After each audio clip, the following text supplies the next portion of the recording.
brought to you by Palvi Agrico. आता शेतीसाठी जे काही लागणार ते घरपोच मिळणार, तेही मोबाईलच्या एका क्लिकवर. मनामध्ये अत्यंत दुःख आहे की आपल्या राष्ट्रवादी काँग्रेस पक्षाचे ज्येष्ठ नेते आणि उपमुख्यमंत्री अजितदादा पवार हे आज आपल्यामध्ये नाही आहेत आणि दुसऱ्या बाजूला संविधानाने दिलेल्या अधिकारानुसार आज आपल्याला सर्वांना मतदानाचा हक्क बजावायचा आहे. त्यामुळे आम्ही आज सगळेजण इथे आलो आणि आम्ही आज इथे मतदान केलं. ताई, आपला अजेंडा काय असेल पुढे निवडून आल्यानंतर? निश्चित पद्धतीने आज प्रत्येक गावामध्ये वाड्या वस्त्यांमध्ये आज ज्या ज्या काही अडचणी आहेत त्या रस्त्याच्या असतील, त्या आरोग्याच्या असतील, त्या शैक्षणिक क्षेत्रामधल्या काही असतील, त्या काही विकास कामाच्या असतील, महिला सक्षमीकरणाच्या असतील, ह्या सगळ्या गोष्टी दृष्टिकोन आम्ही समोर घेऊन विकासाच्या दृष्टिकोनातून आम्ही ह्या निवडणुकीला समोर.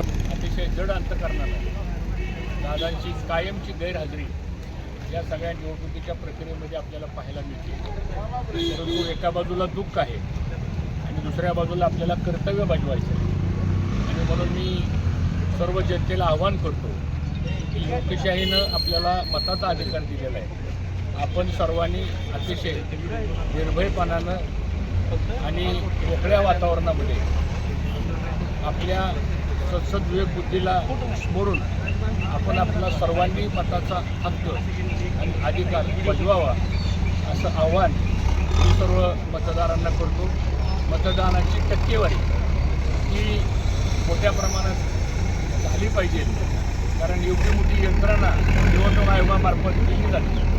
आणि सर्वांना आव्हान आहे की आपण जास्तीत जास्त येऊन आपलं मतदान करावं. आज खऱ्या अर्थानं राष्ट्रवादी काँग्रेस पक्षाच्या वतीनं सर्वच कार्यकर्ते अतिशय चिकाटीनं या निवडणुकीमध्ये भाग घेत आहेत आणि मला विश्वास आहे की शेवटी तळागाळातला माणूस हा विकासाला बघून मतदान करतो.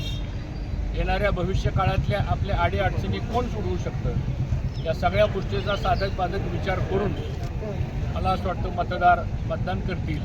आणि मला विश्वास आहे की इंदापूर तालुक्यामध्ये आणि पुणे जिल्ह्यामध्ये राष्ट्रवादी काँग्रेस पक्षाच्या सर्व उमेदवार चांगल्या मतानं जनतेनं निवडून द्यावेत असं आवाहन. जिल्हा परिषदेमध्ये ह्यावेळेस राष्ट्रवादीची सत्ता येईल काय? हे लोकांच्या हातात आहे.